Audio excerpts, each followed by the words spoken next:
Hey everyone, RogueGold here. Welcome back to The Division 2, and today we have a ton to go over in this video. The development team on the game just wrapped up with the final dev livestream for Year 6 Season 2, which is coming to the game tomorrow, and so with that, we have a lot of stuff to talk about. That includes a brand new exotic they just previewed that was not previously shown in the test phases for the update. We've got a new apparel collaboration, some giveaways to talk about. There's a ton of stuff, so let's get right to it. As always, Yannick, the game's creative director, and Daria, the communications developer, joined us to talk about the final changes and new details for Year 6 Season 2 of The Division 2. As I said, the new season launches tomorrow, Tuesday, October 29th, and I'm going to be going live. We're going to have all the videos coming out, so stay tuned. I've got details already on the community tab for when that timing will be. And because you'll see it on there, this is a good time to mention that I have codes to give away for an all-new Halloween-themed bundle that is going to be available in the game starting tomorrow. So tune into that live stream if you want a chance to grab one of the codes, but it will be available for purchase as well. But we'll talk about that more when we get to it. And then additionally, the patch notes for this update will be coming out immediately if they're not out already from when the stream ended, and I will be doing another video later today breaking down all of the final changes.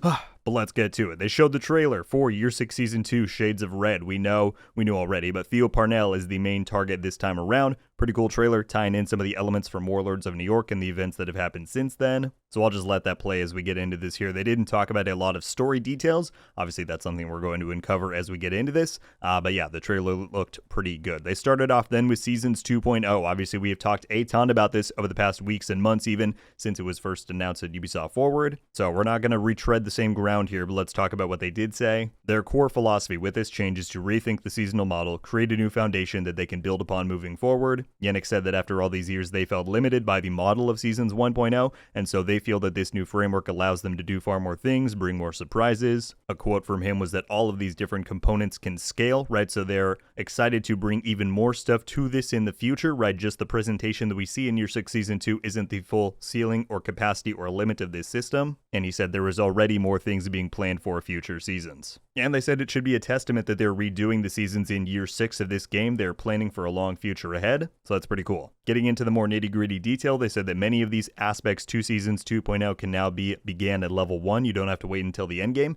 and really, with the main goal for all of this is that they want to bring the gameplay to the forefront. So getting into a few of the categories, we of course have the seasonal modifiers, which we have talked a lot about. They clarified that the modifier roster will change every new season, right? We're going to have a whole new suite of mechanics and all that stuff, every new update. Yannick said that they began with something a bit more simplistic for this very first one that we're getting. Obviously, we know that the modifier this season is point blank. It's all based around range. But yeah, he said that future ideas that they have are a bit more out there, but they wanted to start with something that could be a bit more comprehensible as we get accustomed to this new system. They said that they have no plans to rerun old modifiers, right? Each new season is going to have a new suite, but they did say that it could be fun to reprise them as mini events if there are particular modifier sets that people end up liking a lot. And they clarified, even though we mostly knew this, that the way you're going to unlock these modifiers once the update drops is by playing through the seasonal journey. You'll get the active ones there, and you can get then the passive ones through priority objectives. They then talked a bit more about Manhunt Scouts, another part of Seasons 2.0 relating to the story delivery system that we have, right? So these now come weekly. We don't have to wait a full month to get the next story drop. And they said because leagues are no longer a part of these seasons, there's no like calendar for how those all unlock. So every week you dive in, new scout, you get new lore, you get rewards, all of that. For Year 6 Season 2, the model is riddle based, right? You're going to get clues for where to go and what to do, and this is in line with Theo's philosophies and his actions. But they said that that model is specific to this season, and they can change that scout model to fit the season theme and story. So even though this one is riddle based, that might not be the case later on, and they can really mold it a lot more to what they want to do. And that's exactly what they said, is this system offers a lot more flexibility. They can do a lot more within the framework. And Yannick did address some of the concerns that players had, like the idea that this would decrease character development since we don't have these individual targets anymore. He said that he doesn't think that is going to be the case. And in my mind, they could do things where each individual scout has a new character you go out and meet, right? They could do stuff like that, hopefully.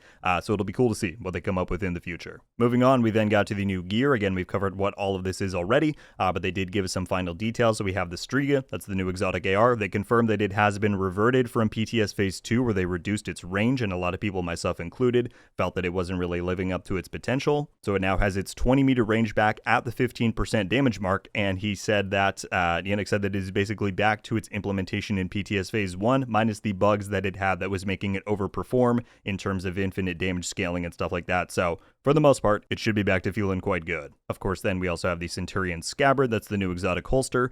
Daria confirmed that it does have a set of PvP modifiers, which is very good in my opinion, and she said those will be fully detailed in the patch notes. We have the Virtuoso gear set coming. They showed us an image of that. That also includes the outfit for the gear set that will be available in the season pass for this season. And then they dropped a very big surprise that I was not expecting, very, pleased about. We're getting an exotic chess piece with this update as well called the Provocator. This thing looks pretty sick, and they confirmed, I was surprised that they did this, it is going to be unlocked via the new Master Difficulty Climax mission, which is coming at the very end of the season, right when we get the Climax mission unlocked. It's going to have a new difficulty tier called Master, and this will be the reward from there. Now, I don't know if that is guaranteed. I don't know if you're going to have to farm it like you would a legendary mission for the Bighorn, but yeah, this is coming. They didn't detail its talent yet. I don't know if that's going to be available in the patch notes. We'll find out later on. Again, I'm going to do another video, but yeah, we've got a third exotic coming for the season from Master Difficulty. That makes me even more excited to play and farm that content.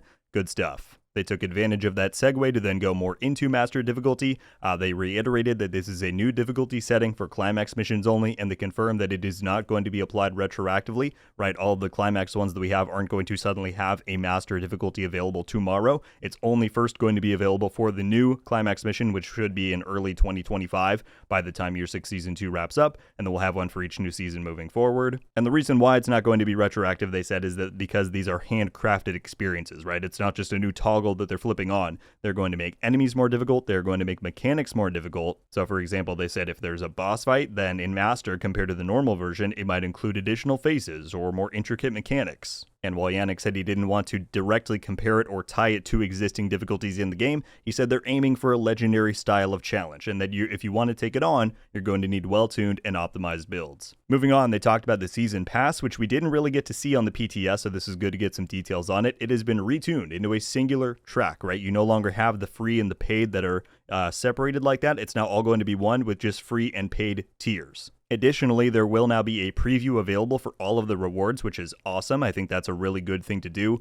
for players to be able to decide on the value proposition. If they think certain skins look cool or not, you can now see what they look like in your character's hands. Yannick did say if you notice less free rewards on there compared to previous iterations, he said those have really been distributed into the season content, like Scouts. You get exotic components from that, you get other stuff like Season Pass XP. So he said they wanted to integrate more of the rewards into the actual gameplay that you're doing while you're playing through each season. They said the rewards on the pass must now be manually claimed, and they wanted to do this so that you didn't run into those interactions where rewards were dropping while you're in the middle of a fight. Maybe your inventory was full, you might lose one or two things, now you have to claim it yourself, so it should be very intentional. You'll make sure you have room for it. They also confirm, and this is pretty nice, that premium credits will now be on the Season Pass track. So they said that you will get a portion of your money back if you buy the Season Pass. I don't know how much. I'm going to guess maybe if you spend 1,000 premium credits, maybe you get 500 by the time you hit level 100. So I think that's certainly a nice change to make, moving forward. And they did say also that the free portion of the pass will now include some cosmetics. I think I believe they said one outfit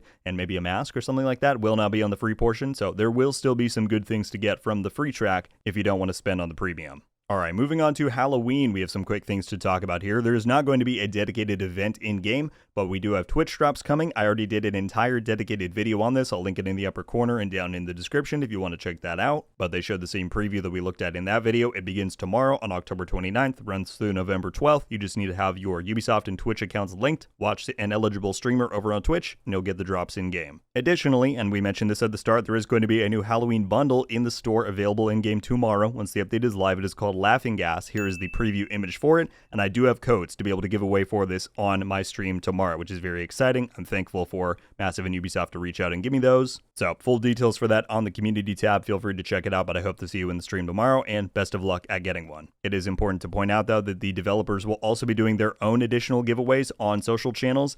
They didn't give specific details or timings on that, but I recommend keeping an eye on their Twitter page. And I'll certainly be sure to repost those on my own account, so if you want to go and follow me to keep an eye out for that, I have the link for it down in the description as well. They gave some details on the new friend referral program. We heard recently that the old one was about to expire, so they talked about the new one here. The new program begins on October 31st, so in a few days from when the update is launching. They said it is available worldwide. You can also invite people cross-platform. Even though you can't play with them that way, you can still invite them even if you don't play on the same platform. And here's how the reward breakdown is going to work. So the old rewards, including the Stinger Hunter outfit, the Stinger named LMG, the backpack charms, those are going to be available for new players who are joining in with this system. In addition, however, veteran players who are inviting people, assuming you meet the conditions, I don't know what the specific things are, but once you do, we will get an all-new outfit and backpack. I believe they said it was called the Insurgent outfit and backpack. So that's quite cool. We'll have an all-new cosmetic set to get from inviting people through the system. And they said that you can actually re-invite existing players, assuming they've just been inactive for a certain amount of time. So for this update specifically,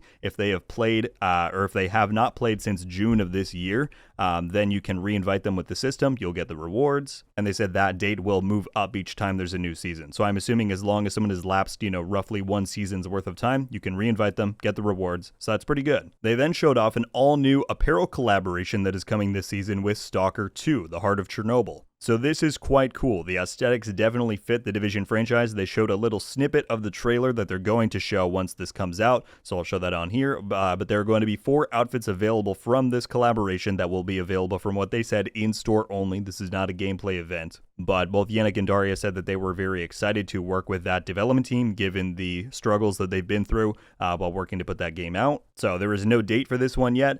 They said it's coming later in the season, but Daria did kind of give a wink and a nod, saying that it should approximately be near the game's launch, which to my knowledge is towards the end of November. Some last final notes before they moved on to the Q&A.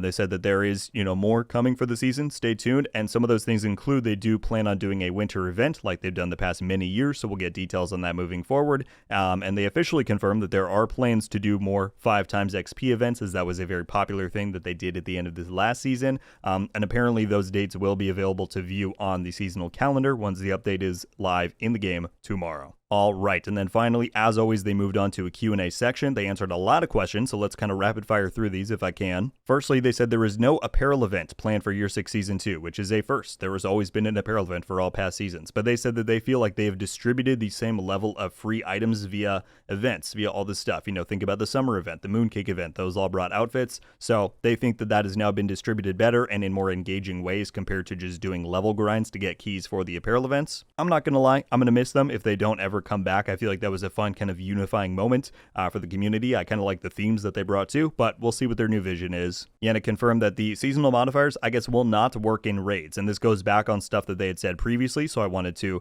come and correct that here. They had said it would work in incursions and raids, but I guess they do not now, so I guess we'll see what's what when it's fully live in the game tomorrow. They confirmed for the last time that you do not need to restart at level 1 or you are not losing any of your progression for Seasons 2.0, right? The seasonal character idea is fully gone. You stick with your character, your progression, and you just hit the road running. They said there are no current plans for future legendary missions, but that could change. They confirmed that there is no extra character slot coming with Year 6 Season 2. If you'll recall that they said there would be a new 5th one for the seasonal characters back when that was an idea, but they're now looking into how to use up that freed space, whether that means more stash space, more other stuff. I guess we'll find out in the future. They did not give us any information on the Brooklyn DLC reveal date when we might get more information about that, but according to them, quote, everything is on track. They said PvP has not been a priority of this update, but it will be impacted by the balancing pass that is coming, so there will be some things to get used to there. They reiterated, as they've said previously, there are no current plans for a new incursion or raid for the game. As always, they got a question about cheaters, and like they always say, report those things to Ubisoft support. They are the ones that have the ability to dish out sanctions, and they have certain metrics that they look at for when they do dish out those sanctions, so be sure to always send in the reports with evidence if you have it. On the story side, they got questions about Natalia Sokolova and Barton Schaefer, where their presence is in the story.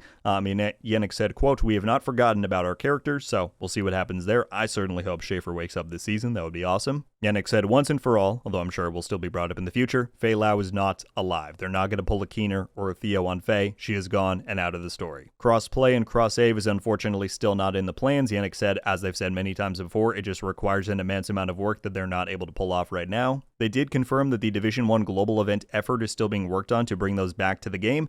They gave a bit more of an explanation as to why it's been taking so long. For one, team size is a factor. They really have all of their resources on the Division 2, and if they want to do anything for Division 1, they have to pull from that to go do it. And they also said that the age of the Division 1 is a factor, right?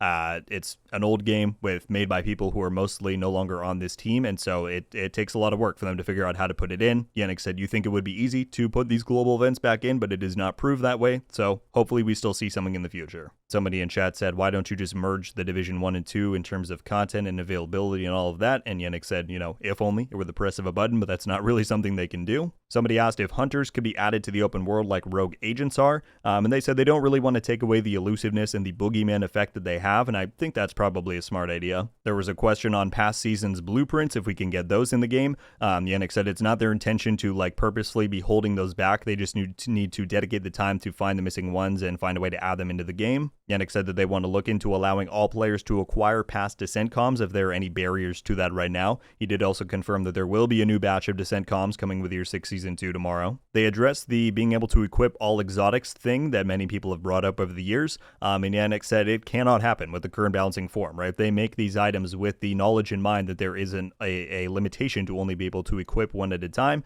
He said we would need to nerf them to allow you to equip multiple, and this was vindicating, as this is what I've been saying for years, but there you go, you heard it from the horse's mouth. They addressed once again the mask hook on the wall in the Haven settlement, and unlike the last time he talked about it in the other dev stream, he did say, same as before, that it's not tied to any current secrets, but he did say, quote, at least not yet. So we'll see what that means. They said if you were still missing the mask from the Dragov bundle that was in the store a long time ago, to contact Ubisoft support and they should be able to sort you out. There were questions about hardcore mode. They said that the new season model does work with hardcore, but other than that, there are no big changes or features coming, but they would like to do something there in the future. They said while there are no plans to do new global events with this update, they have discussed doing new ones, so we'll see what we might get there. They said there are no current plans to bring back past seasons' dyes, skins, etc. that were on the season pass. They have already brought some of these things back in bundles and like outfits and such, but I assume they're saying that they don't want to do like a mass availability for some of those past things. They said if you played the game then you got those rewards, and that's kind of how they want to keep it. They said that there are currently no new factions planned. It takes a lot of different disciplines within game dev to pull that off,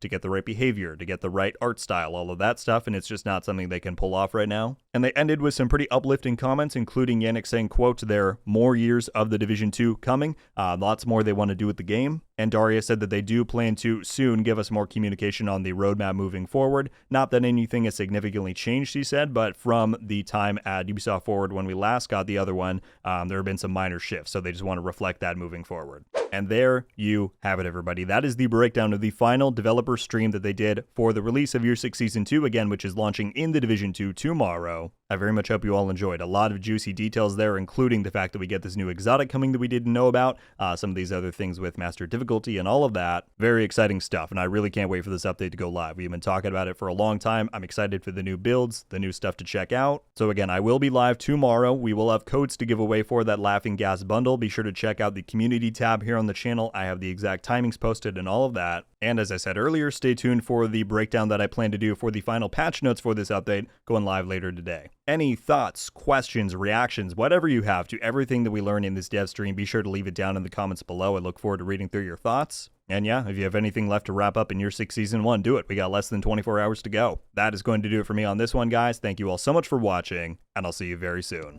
Until then, RogueGold out.